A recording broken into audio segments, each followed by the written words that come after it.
bersyukur kepada Allah karena pada tahun ini Allah Subhanahu wa Ta'ala masih mempertemukan kita kembali dengan bulan Ramadan. Berapa banyak saudara-saudara kita,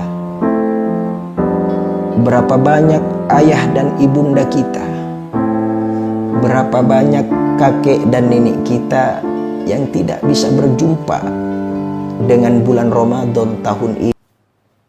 Bismillahirrahmanirrahim. Taklim kita hari ini masih melanjutkan taklim kemarin.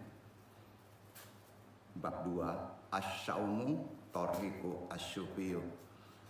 Puasanya para orang sufi atau para orang-orang yang bertoreko. Penekanannya tentu kepada ruhani ya. Dari contoh-contoh sebelumnya yang akan Antum bahas di bab 2 ini ada nukilan dari kitab Al-Hujwiri. Nama kitabnya Kasyiful Mahjub ya. Insya Allah realisasinya banyak ke hal yang sifatnya syaum dalam konsep memakrifati lapar ya. Ini penting karena kita sering memahami lapar, sering tidak dimakrifati. Pengertian lapar itu kalau puasa kan laparnya dipaksa dengan perintah Allah ya.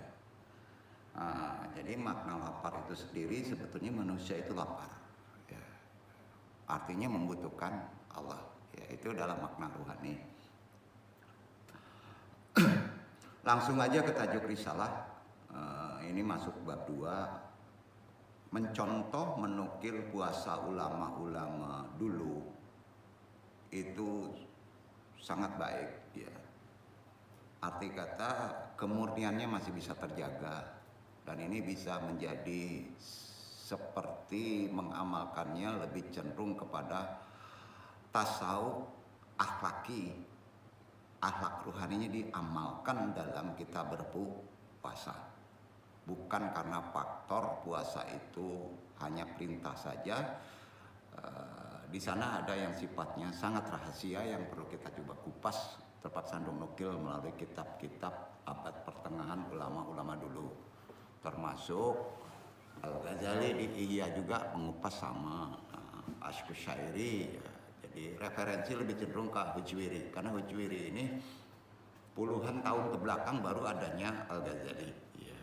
Beliau baru menukil dari Hujwiri itu timbul yang disebut kitab Ihya Ulumuddin ya. Nah di sini yang perlu kita bahas siapa Hujwiri ini.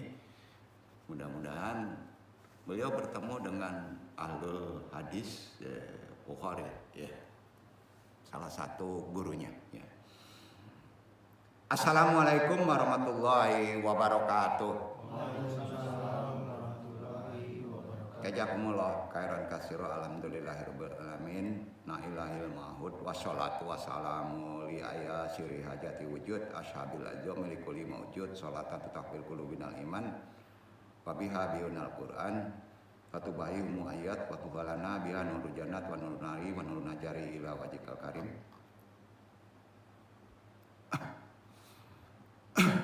Alhamdulillahirabbil alamin. Hamdan habibi hamdal mustafirin hamdan yuasi wa mahu yukafi majidah. Asyhadu alla ilaha illallah wa asyhadu anna Muhammadan abduhu wa rasuluh. Allahumma sholli wa sallim wa barik ala sayyidina Muhammadin wa ala alihi wa bayyatihi juriyatihi ajmain.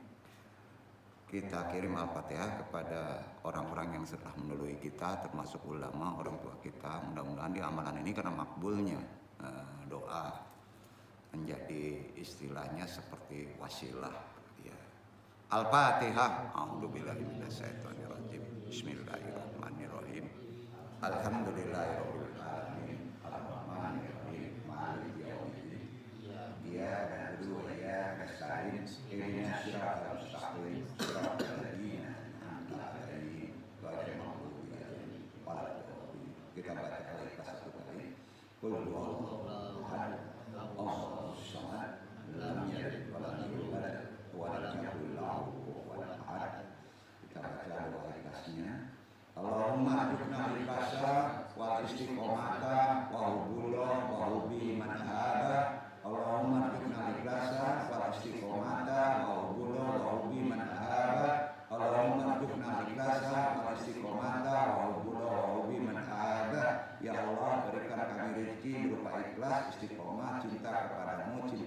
kepada orang-orang yang mencintaimu.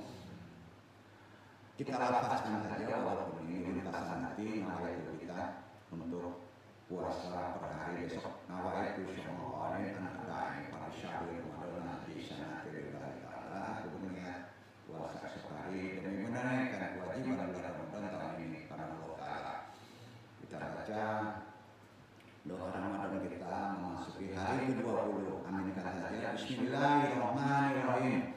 Allahumma ftahli bihi abwabal jinani wa aqliyani bihi abwaban niran wa afiqni bi tilawati Qur'an ya munjil sakinata bi qulubil mu'minin. Ya Allah, bukakanlah bagiku di bulan ini pintu-pintu menuju surga dan tutupkan bagiku pintu-pintu neraka. Berikanlah kemampuanku untuk menelaah tadabburi Al-Quran di bulan ini, wahai yang menurunkan ketenangan ke dalam hati orang-orang yang mukmin.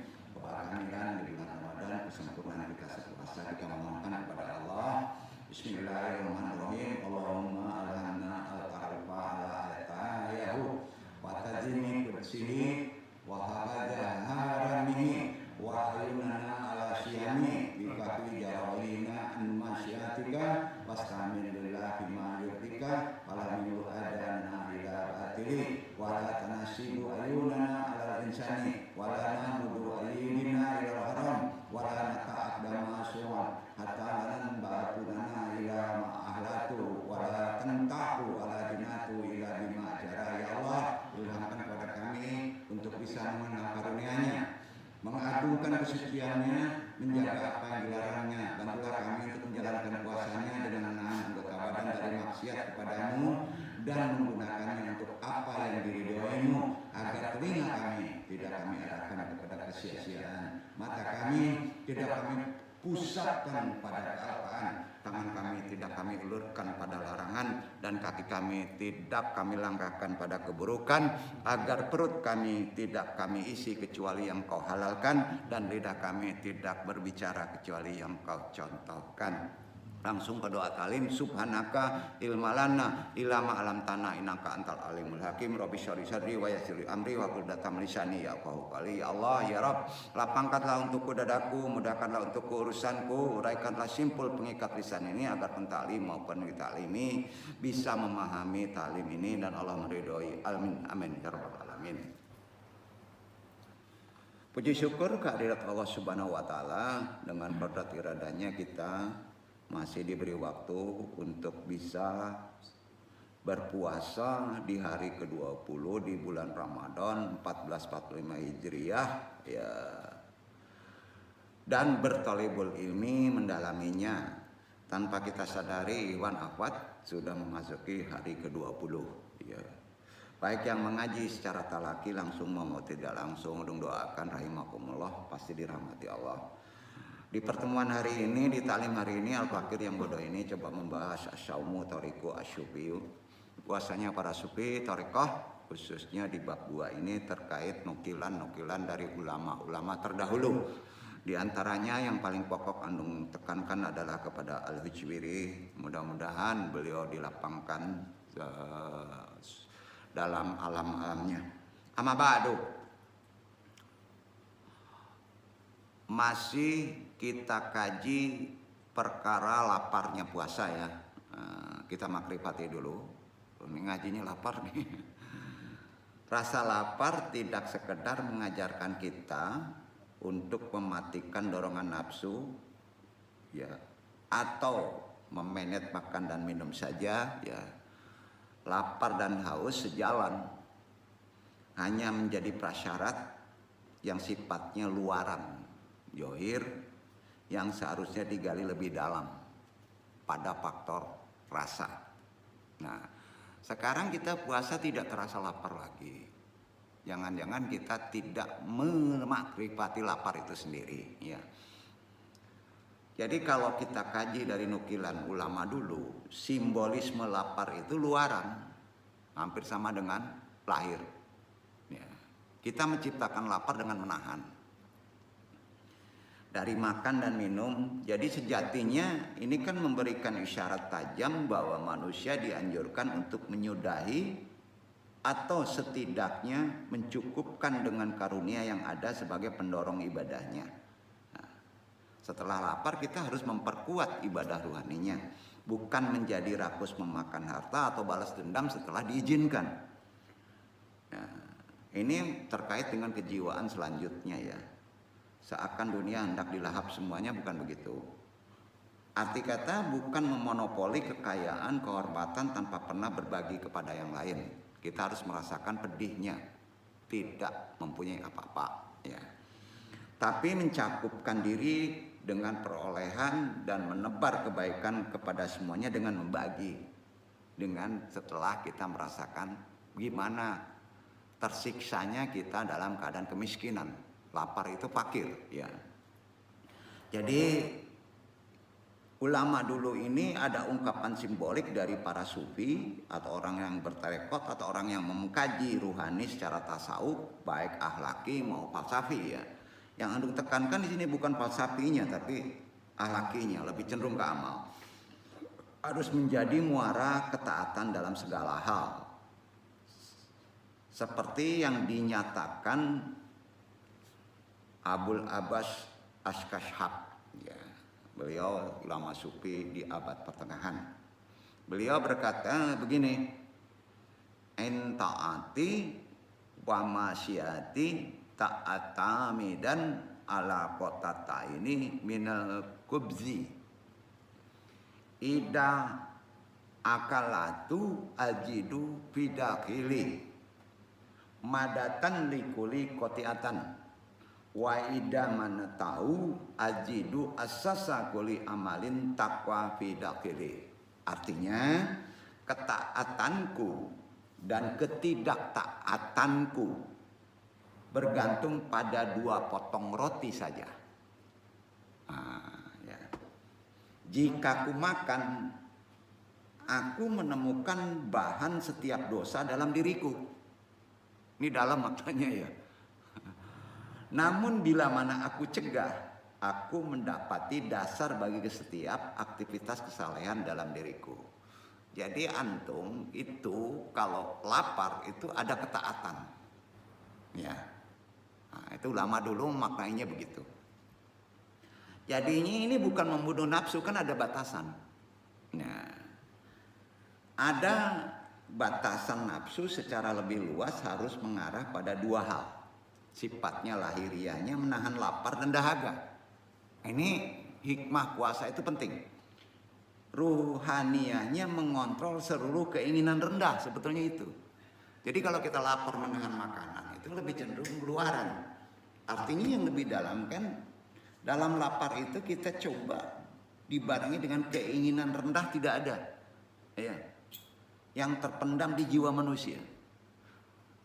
Keinginan rendah banyak. Dalam lapar itu kadang-kadang naik keinginan rendah itu. Nah, disinilah kita perlu maknai kajian ulama lama dalam nasihatnya. Ya. Karena itulah simbolisme 2 potong roti yang disungkapkan tadi oleh ulama lama tadi menjadi dasar ketaatan dan ketidaktaatan. Kalau dimakan, pendapat beliau-beliau ini adalah menjadi tidak taat. Kalau ditahan menjadi taat. Nah, simbolisnya kan kejiwa rendah itu. Nah, disinilah hebatnya ulama dulu mengungkapkan masalah nasihat. Ya. Roti menjadi simbol duniawi, lebih dalamnya begitu. Siapa yang mampu mengendalikannya, ia telah mengontrol gerak laju duniawi dalam dirinya. Ya. Namun siapa yang tak tahan dengan godaannya, disitulah bermula seluruh kenikmatan yang sifatnya semu, sumber pada kerakusan. Itu, ya, bukan nggak boleh makan roti. Ya. Di sini pun kita dengan kata-kata mereka kita sudah dapat makna bahwa lapar itu harus dibarengi dengan konsep keakhlakan yang sifatnya kerakusan. Ya. Karenanya ibadah puasa ini adalah rahasia karena sifatnya kebatin kan.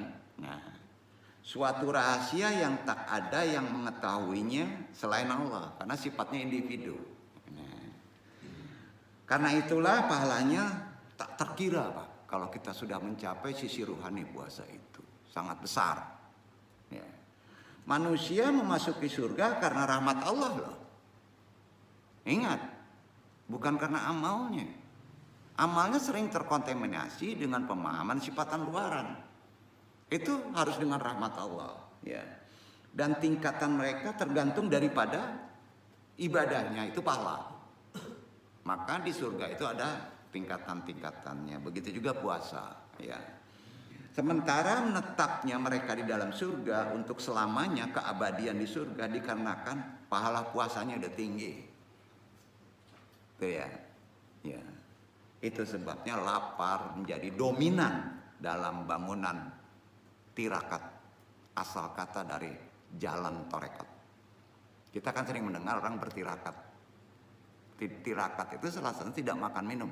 Itu dituntun secara Islam. Jangan sampai tirakatnya itu tidak dituntun secara Islam. Jangan manasak mengikuti Nabi Musa.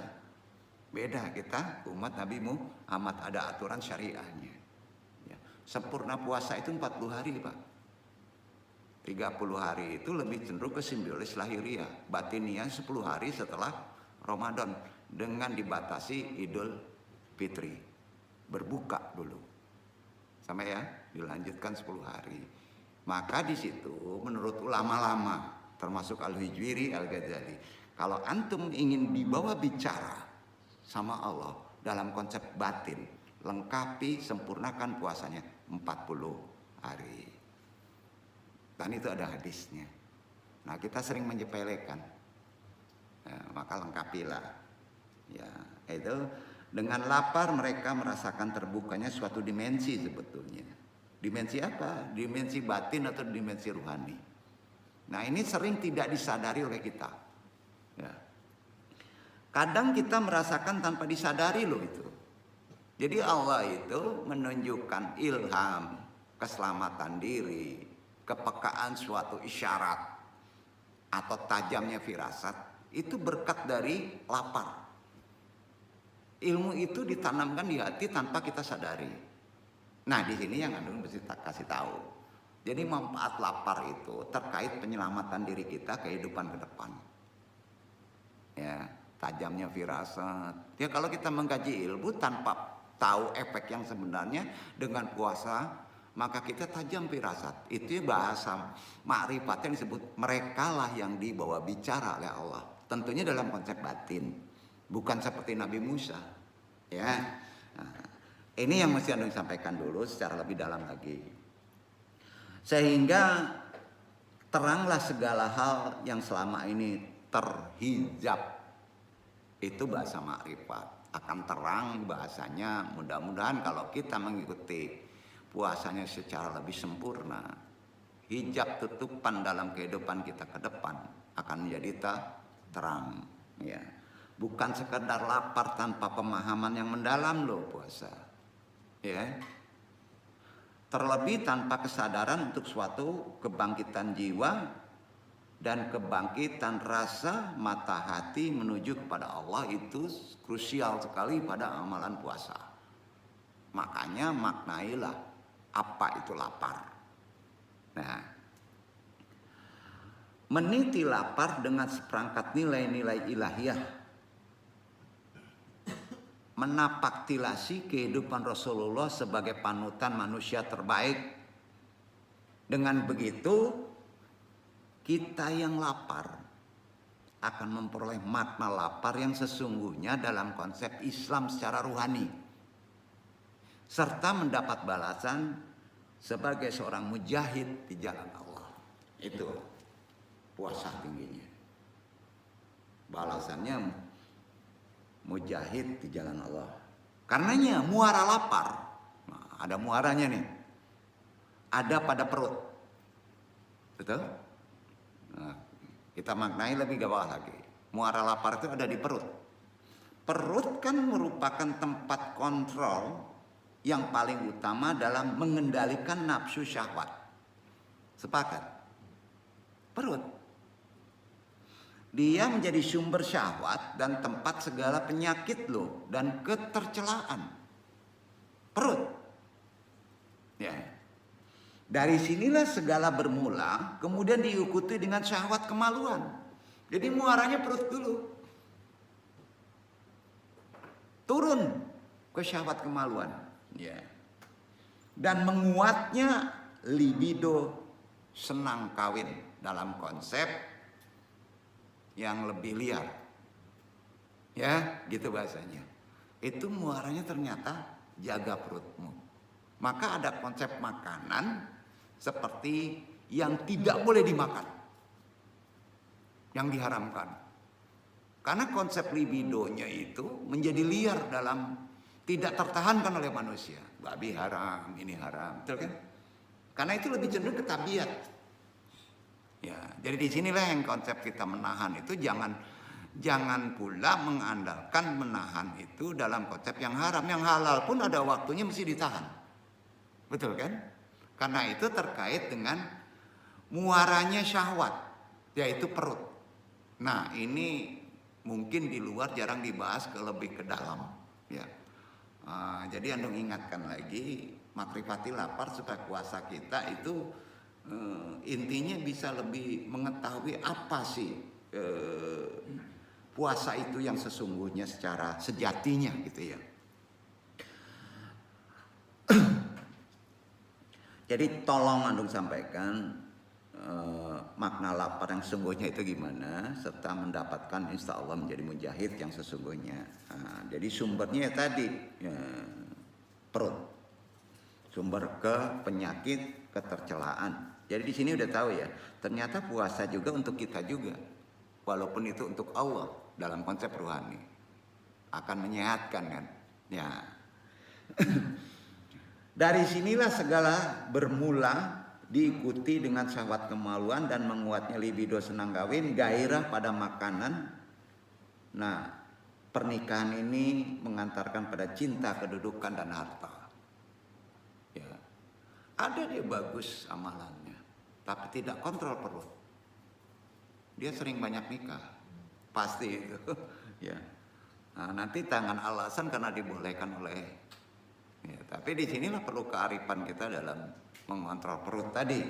Nah, tingkah laku, persaingan, saling dengki itu Pak awalnya muaranya perut. Ya. Di antara keduanya ya, ini akan memunculkan potensi di perut tadi, dan kalau sudah turun ke bawah, ria, saling membanggakan dan kesombongan secara kejiwaan. Ya.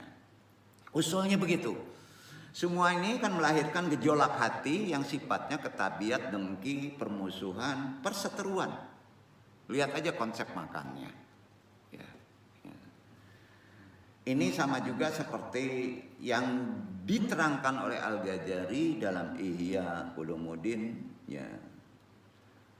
Jauh sebelumnya sudah dibahas lebih dalam lagi ya, dalam kurun waktu yang lama oleh Al-Hujwiri dalam kitabnya Kasyiful Mahjub. Perkara lapar tadi. Jadi referensinya silakan baca aja. Tapi yang hati-hati ini sudah ini ya sudah ada yang mengupasnya beda di zaman sekarang. Ya.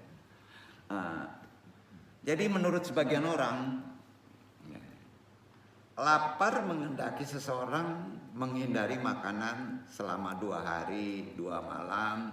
Ada pula ini dalam konsep umum ya. Ya, dalam konsep umum. Ada pula yang mengatakan 3 hari 3 malam, bisa juga seminggu, bahkan 40 hari. Sufi sejati meyakini bahwa orang yang benar hanya akan lapar dalam 40 hari. Karena tuntunannya ada di hadis dan Quran, sampai sempurna. Bukan arti kata berketerusan, ada timing waktunya kan. Nah, ya. Dan itu dalam konsep secara lebih makrifat ada adab dimakan, ya, tidak berkelebihan agar tetap hidup untuk bisa menguatkan kita beribadah, ya. Sekedar menjaga agar tetap hidup dan bisa beribadah, selebihnya merupakan bentuk godaan nafsu kalau berkelebihan, dan kebiasaan alamiah ini harus dikontrol walaupun sudah dibolehkan makan. Ya. Pernyataan ini dari Al-Ghazali itu di Ihya diamini Fakhruddin Ar-Razi dalam kitabnya Al-Firasat. Silakan baca aja referensinya. Itu sebuah petunjuk pada pengetahuan tentang perilaku dan kebiasaan manusia yang sangat gamblang. Nah, di sini Ar-Razi pun berkata, untuk ambil yang baik, kita tidak mengkaligrafiakan berbagai macamnya. Ya. Ajarannya yang bagus, yang sesuai dengan kontrol hadis dan korelasi Quran, untuk akan bacakan. Beliau berkata begini, al-maidatul mutarahilatul al-raqiqatu tadulu ala akli syarimi wa alal aksi alimadatul kabiratu tadulu alal saksi alladhi yuhibus jawaza. Perut yang lembek, tipis, lembek. Nah, ini mengisyaratkan, kata Ar-Razi, ini orang kesehatan juga sebetulnya, sehatnya akal pikiran. Sehatnya akal pikiran. Perut yang lembek itu mengisyaratkan sehatnya pikiran. Jadi kita bisa ya, pegang aja perut kita ya. Nah, hati yang rusak perutnya keras loh, betul kan? Nah, itu leper secara medis, kan gitu ya. Dan sebaliknya, perut yang besar dan keras ya, memperlihatkan orang yang senang kawin. Berarti lebih cenderung ke syahwat kemaluan. Aduh, nggak enak nih ngaji. Yang gembung-gembung perut ini senang kawin gitu, ternyata ya gitu. Ya, jadi memang kenyataan medisnya begitu. Jadi terefek pada postur. Ya, nah, itu mah kita maknai dulu konsep lapar dalam hal puasa. Namun dia pun mengkritik. Dikritik pula dari kitab Al-Firasat ini, Razi ini mengkritik orang yang terlalu kurus hingga tulang rusuknya tampak, terbalut kulit yang tipis menunjukkan lemahnya kalbu. Jadi nggak boleh berlebihan. Ya. Biasa aja badannya ya. Alhamdulillah ini kelihatan normal-normal aja ya. Ya. Jadi tafsir ini berdasarkan pengalaman Ar-Razi selama bertemu banyak orang. Karena beliau salah satu bapak kesehatan juga. Ya, dalam konsep Islam, ya. Jadi kesimpulan ini tidak lantas menegasikan para sufi yang menjadi lapar sebagai laku riadohnya yang menyebabkan tubuhnya keris, kurus, kering, tampak tulang rusuknya. Kan banyak sufi ini kebablasan. Itu justru dikritik oleh Ar-Razi. Banyak itu, wah kurus, jalan sempoyongan, ini wali gitu. Nggak begitu. Ya. Jadi untuk nasihatnya, berkenan dengan lapar ini, kalau kita dalami makrifatnya, riyadoh Ramadan secara sungguhnya ini berat sebenarnya Pak. Amalan ini berat. Ya. Karena bayangin, dia akan terasa lapar Pak kalau kita tidak berkelebihan. Coba kemarin kan dong bahas cara makan Nabi gimana? Sepertiga makanan, sepertiga air, sepertiga napas. Betapa sedikitnya makan itu. Sampai kita kalau kebanyakan habis 1 perbandingannya. Ditambah 1 lagi 2. Udah kelebihan, napas nggak ada. Padahal hakikatnya sepertiga harus dengan napas. Diisi dengan doa. Maka itu menyehatkan. Nah, di sinilah kontrol kita. Jangan puasa itu arti kata kalau sudah dibuka, justru dibuka pula jalan setan. Ya. Nah, jadi ini kan perlu diterangkan. Betul kan? Ya. Tidak semua salik, orang torekot, orang yang menuju jalan Allah mampu menjalaninya kok. Ya. Kalaupun mampu menjalaninya, itu sebatas anjuran dari mursyid dan diukur. Itu gunanya guru. Seorang guru mursyid yang benar, dia tahu batasan kejiwaan dan batasan fisik. Diukur sekian, sekian, sekian. Maka puasanya beda-beda. Antum 3 hari ini kalau sunat, beda dengan Ramadan. Antum 7 hari ya, beda dengan orang makrifat. Ya, beda. Ini harus ada tuntunan mursyid karena berat tidak akan sampai beresiko kepada titipan Allah tubuh ini. Ya. Biasanya para salik diberikan namanya seorang guru mursyid dalam puasa secara lebih dalam, namanya wajhipah. Wajhipah itu bahasa orang-orang torekot, kalau bahasa secara syariat itu amalan. Ya, namanya amalan berpuasa menahan. Hati-hati ya, kalau ini melenceng sedikit nanti ada yang disebut puasa ngeblang, puasa mute. Itu bukan ajaran Islam. Jangan sekali-kali puasa kita tidak mengikuti syariat Islam. Udah besok kamu jangan minum, makan nasi putih semuanya. Itu enggak ajaran Islam. Ya, bukan. Nah, kita tetap berkoridor kepada tuntunan sunnah Nabi. Ya, dalam berpuasa. Jadi kalau ada nyarankan puasanya ini bukanya jam sekian, tidak mengikuti tuntunan syariat, jangan dilakukan. Ya. Jadi begitulah yang perlu disampaikan. Kesimpulannya tidak lantas kita berpuasa ini langsung seperti apa yang sudah ditentukan gurunya. Kalau dapat guru yang baik akan tahu ukurannya. Karenanya wajibah atau amalan ini melalui puasa ini bukan terletak pada Ramadan saja, dan itu pun tidak selamanya bisa diamalkan kalau di luar Ramadan. Begitu selesai satu wajibah, mereka ingin segera berbuka, kecuali bagi para ahli makrifat. Dia berbuka sedikit batal yang mengetahui manfaatnya. Karena itulah salah satu ahlul makrifat dalam puasa bernama Yahya bin Mu'adz Ar-Razi pernah mengatakan begini, lau alimanan lazia yubau fil aswaqi lamastaras syaliku gairahu. Seandainya diketahui bahwa lapar dijual di pasar, nggak ada orang jual lapar ya. Niscaya para salik tidak akan membeli selain yang membeli lapar itu, karena manfaatnya besar. Ya. Jadi puasa kita ini sangat terkait dengan kejiwaan kita dan ilmu. Ya. Kalau adabnya kurang nggak terasa laparnya. Coba kemarin puasa, mungkin seperti tidak rasa puasa. Ya. Jadi Anda bangkitkan lagi, inti puasa menahan itu adalah lapar. Ya. Kita tidak akan merasakan fakir, orang yang teraniaya, kalau tidak bisa lapar itu tersadari oleh diri kita. Betul kan? Kita tidak akan takut dengan siksa Tuhan kalau kita tidak mengikuti orang yang meninggal ke alam kuburnya. Jadi lebih cenderung ke amalan akhlaki. Nah, timbulkan lapar itu ya. Dalam hal ini salah satu ulama pertengahan juga, Ibrahim bin Adham, berkisah.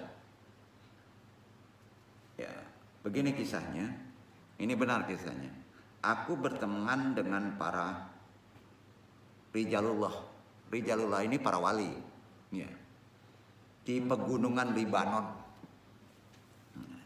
Mereka menyuruhku jika kembali ke masyarakat untuk menasihati dengan 4 hal.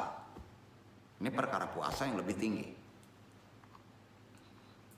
Wahid, yang pertama, man akula katiran lan yajida halawala ibadati.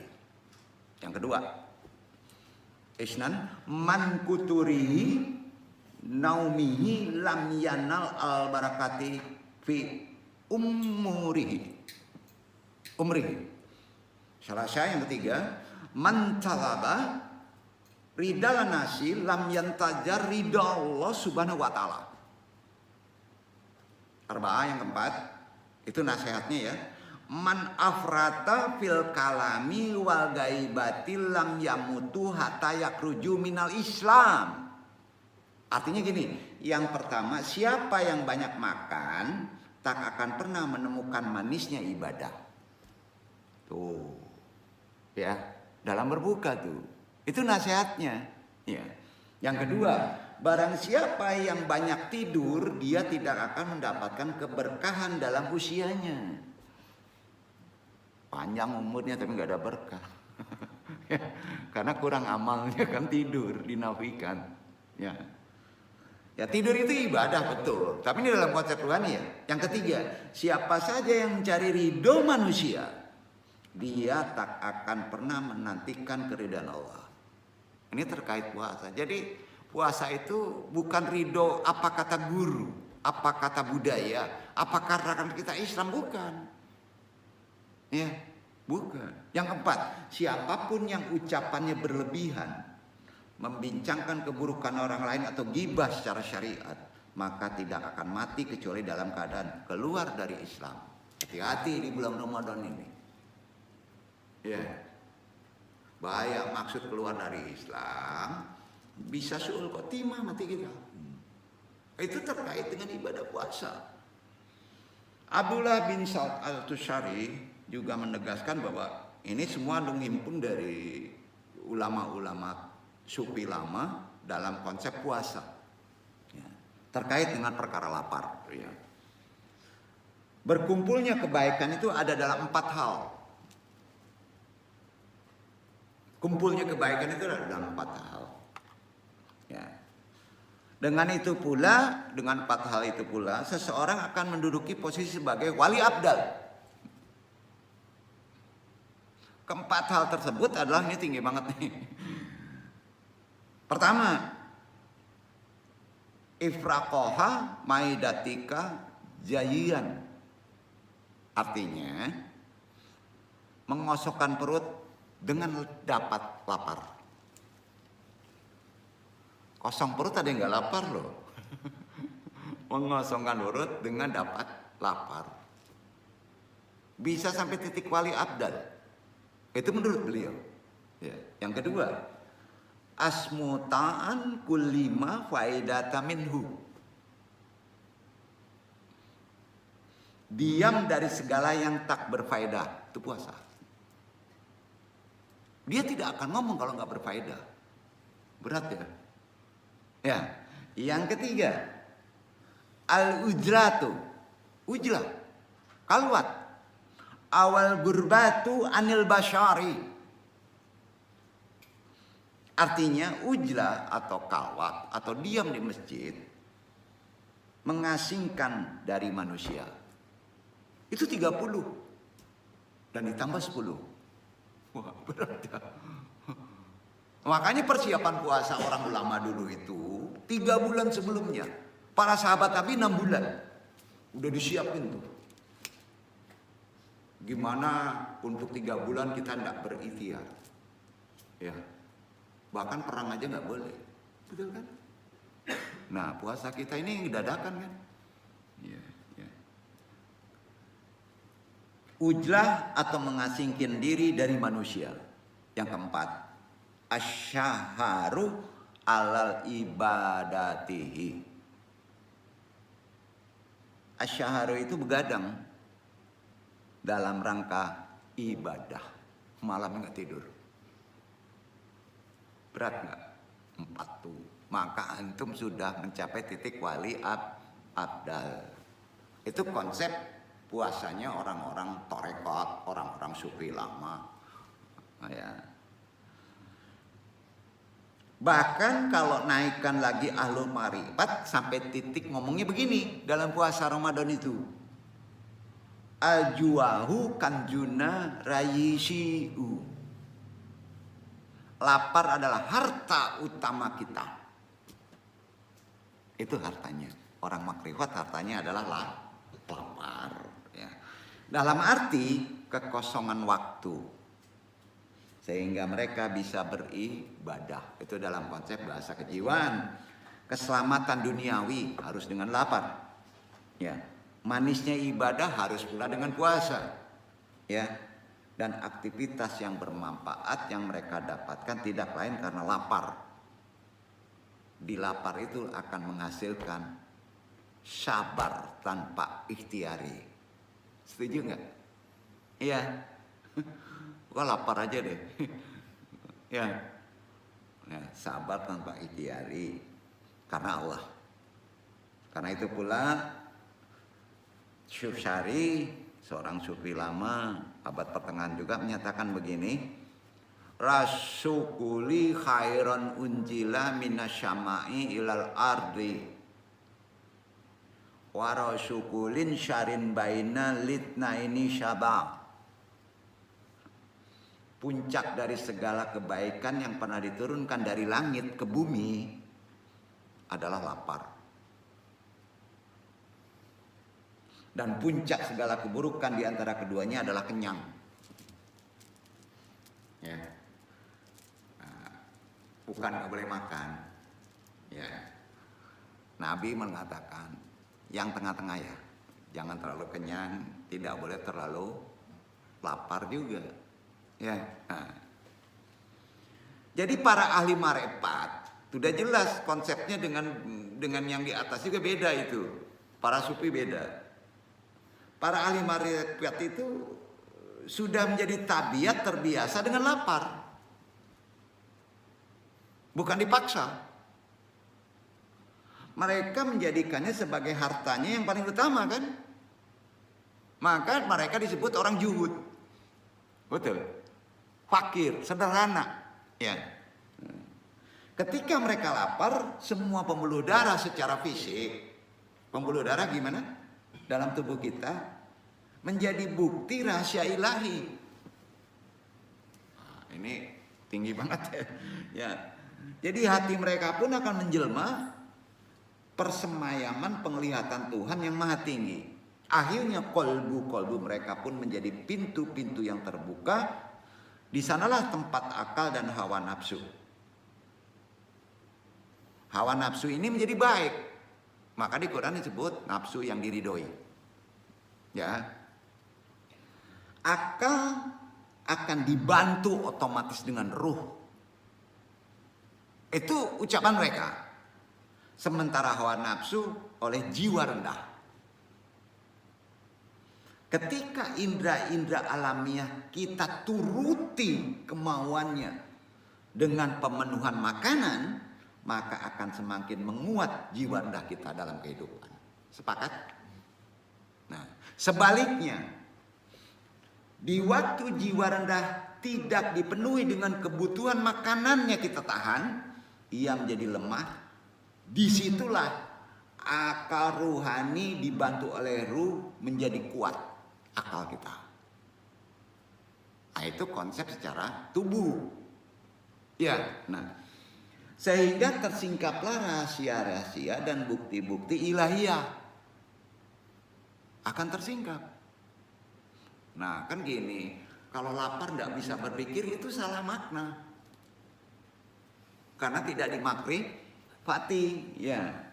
Jadi jika keadaan jiwa rendah bertambah lemah, jiwa rendah kita menjadi lemah, hingga tak mampu sampai kita bekerja, maka hawa nafsu pun menjadi lenyap kadangkala, hilang sementara. Dari sinilah setiap kehendak hati yang sia-sia akan terhapus dalam manifestasi kebenaran. Dan para pencari Tuhan, para salik akan mendapatkan seluruh keinginannya. Itu disebut al-ilham. Tajam. Jadi makna puasa kita sudah berbeda makna pengertiannya dari awam. Ya. Jadi ada efek perubahan secara tubuh, tapi diartikan dulu sampai titik memakrifati lapar tadi. Ya.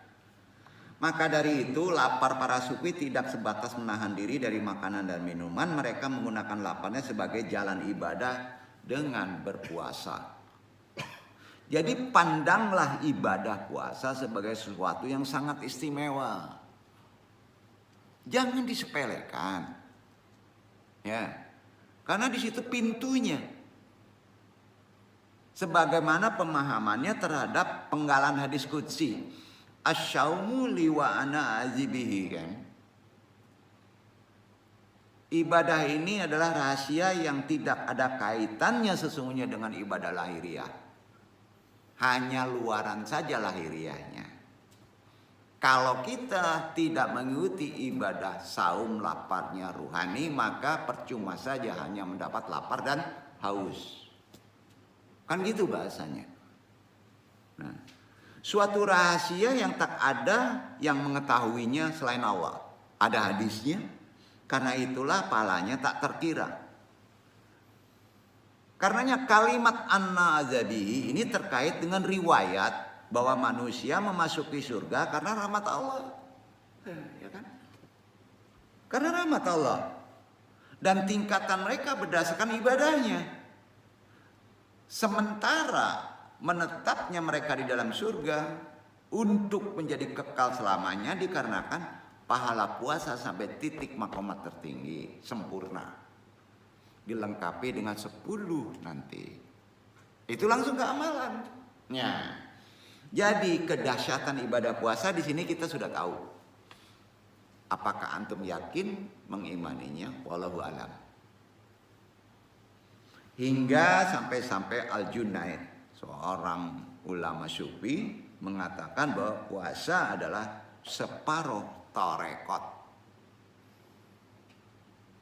Maka Al-Hujwiri mengatakan bahwa dirinya melihat para syekh sufi dulu yang berpuasa terus menerus seperti Daud, karena muliakan, kecuali ada tuntunan syariat yang nggak boleh.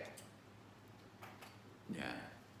Karena mereka berusaha menjauhi sikap keras kepala, sikap riya, sedangkan yang lainnya berpuasa hanya pada bulan Ramadan kan? Ini kan sekedar untuk mencari pahala saja. Nah setidaknya kita tahu Pak, titik puncak puasa Ramadan itu sempurnanya gimana lah. Ya, ada perbandingan kita, mudah-mudahan setidaknya walaupun kita tidak sampai, ya, kita setidaknya secara rohani ambillah sedikitnya yang paling penting kalau diandung. Hargai Ramadan itu karena tamu, rahmat dari Allah yang didatangkan sama Allah. Salah satunya yang paling pokok, jangan berbicara kalau tidak bermanfaat. Setuju ya? Jadi bukan menahan makan minum saja. Jangan sampai Ramadan kita hanya untuk mencari pahala, ngejar-ngejar malam Lailatul Qadar, tidak tahu amalannya, tidak ngerti makrifatnya, jadi aneh nih. Nanti ngelihat pohon kelapa nunduk.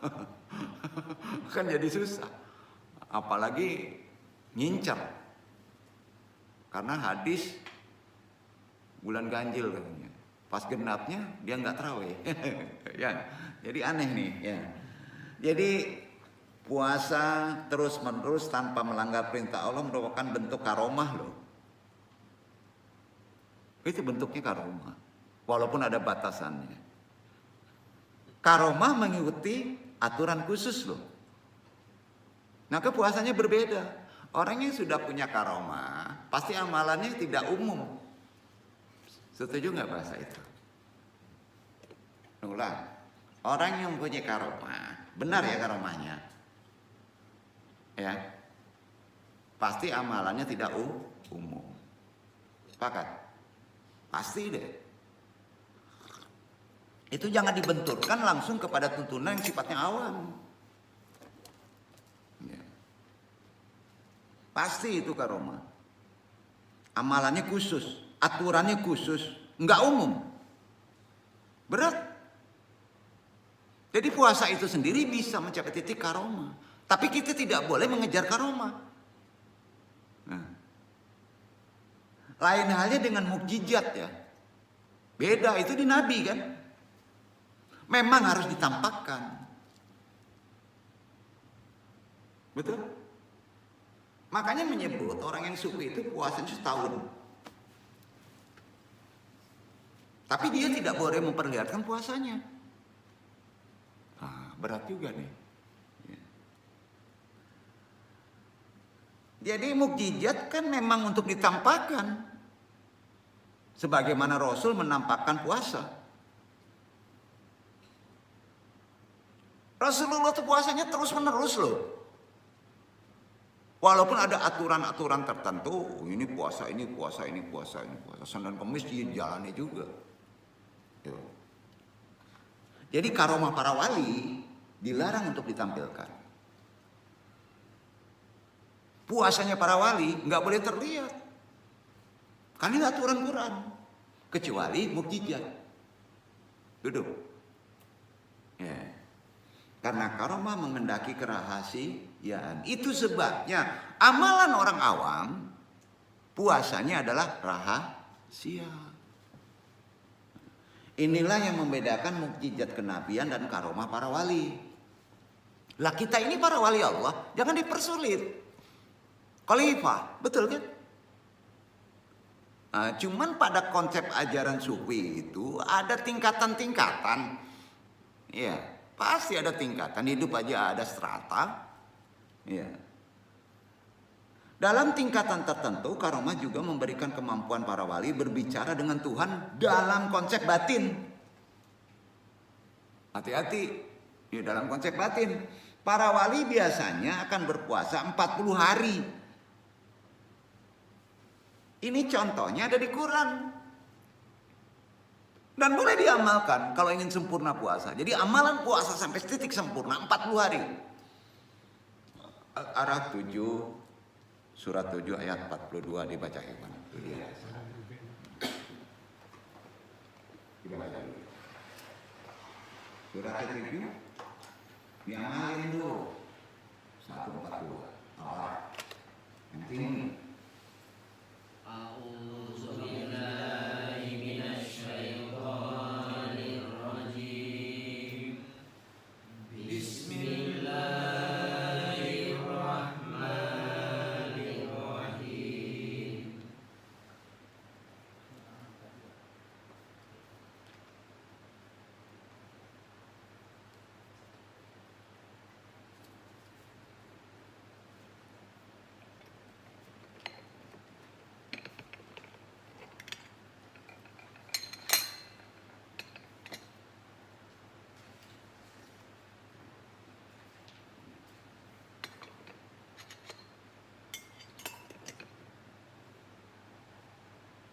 Wawa'adna Musa.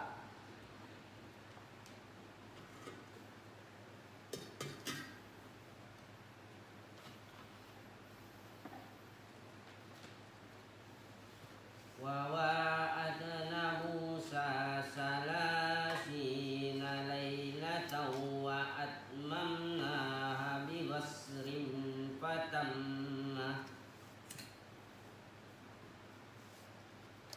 وواعدنا موسى ثلاثين ليلة وأتممناها بعشر فتم ميقات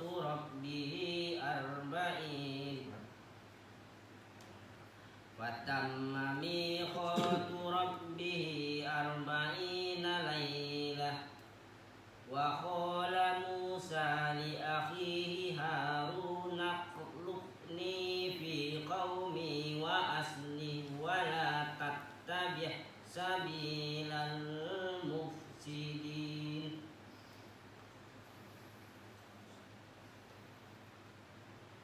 Dan telah kami janjikan kepada Musa memiripkan Taurat sesudah berlalu waktu 30 malam.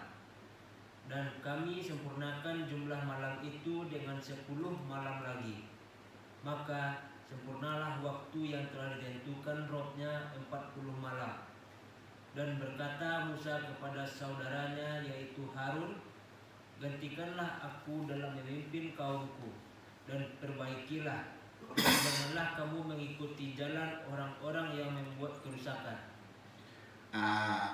Anda tafsirkan ya, mudah-mudahan menjadi lebih kena pemahaman ini dalam konsep amalan. Karena yang disampaikan tasawuf akhlaki ya, diamalkan. Kalau kita renungkan dari ayat ini, Al-Araf sifat 7 ya, diamalkan untuk kita, bukan umat Musa, umat kita. Ya, selama ini puasa kita itu munajat 30 hari. Padahal kegiatan puasa itu sampai Allah mengajak bicara, dapat ilham, kepekaan rohani, dapat petunjuk secara hati, hati. Jadi supaya bisa sampai situ, gimana? Gimana? Lengkapilah waktu yang telah ditentukan Robnya 40 malam tambah 10. Insya Allah. antum diberi ilham. Karena setelah dilengkapi Musa itu, Musa langsung tahu siapa penggantiku. Baca kata Qur'an. Musa berkata kepada saudaranya.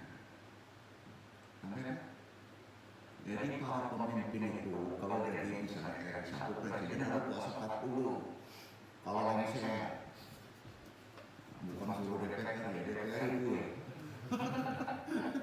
Kira-kira tuh, benar ini yang ngomong siapa?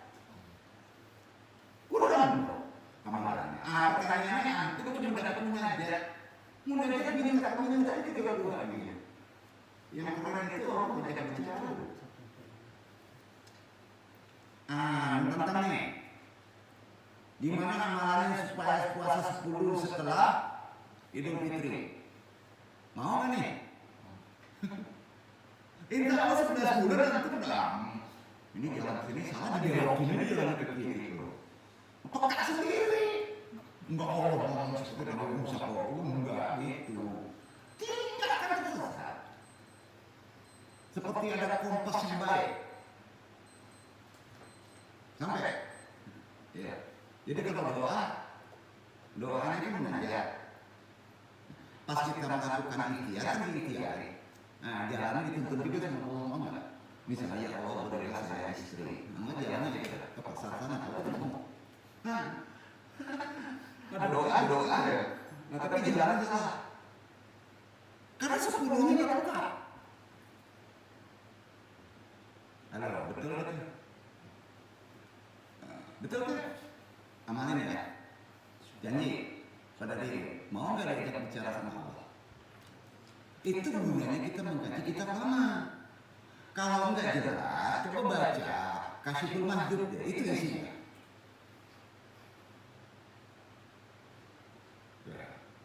Siapa sih Kasiful Mahjub?